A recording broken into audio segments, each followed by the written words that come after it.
Βρίσκομαι σε ένα χώρο πραγματικά μοναδικό για μένα και για την καρδούλα μου.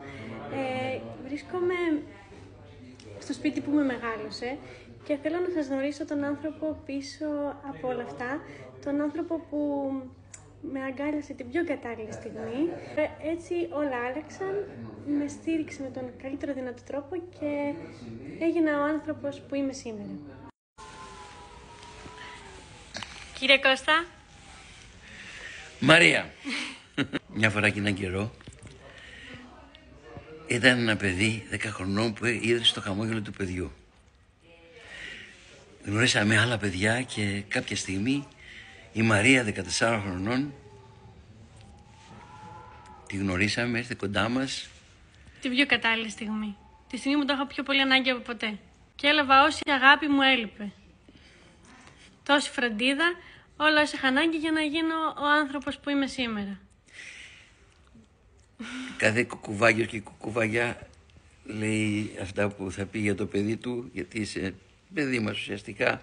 Το μεγάλο παιδί του χαμόγελου. Ακριβώς, σπούδασες, προχώρησες, άφησες την εργασία στα παιδιά γιατί τα αγαπούσες τα παιδιά και ήθελες να κάνεις κάτι που δεν είναι το τυπικό και το καθημερινό. Και τι έγινε τελικά? Έκανες δική σου επιχείρηση. Και ξαναγνωριστήκαμε πάλι, γιατί εγώ σε ξαναγνώρισα τώρα, γιατί ήθελες να μας προσφέρεις από την εταιρεία που έχεις δημιουργήσει, ήθελες να μας προσφέρεις χορηγία τα προϊόντα σου. Εδώ λοιπόν σήμερα πλημμύρισα από χαρά. Είναι βασικά η αρχή, ίσως κάτι αυτό που αισθάνομαι είναι ότι πρέπει να επιστρέψω σιγά σιγά όλη αυτή την αγάπη που έχω λάβει. Οπότε είναι κάτι μικρό αυτό. Σταδιακά πρέπει όλο αυτό που έχω λάβει να το επιστρέψω πίσω. Κορίτσι μου, δεν πρέπει να επιστρέψεις τίποτα. Το χαμόγελο ήταν και είναι και η οικογένειά σου, όπως θέλεις τη χαρακτηρίζεις. Τώρα θα παντρευτείς σε λίγο καιρό. Όχι, είναι το σπίτι μου, έτσι το έχω στο τηλέφωνο. Σπίτι μου. Και δεν είσαι υποχρεωμένη, γιατί ό,τι έκανες το έκανες με τα δικά σου δυνάμεις, με την ψυχούλα σου, με την ευαισθησία σου και με την δυνατότητα που σου δόθηκε από τους ανθρώπους που σε μεγάλωσαν. Το ξέρω και δεν είχα ποτέ αυτή την εντύπωση, αλλά έτσι το λέει η καρδιά μου.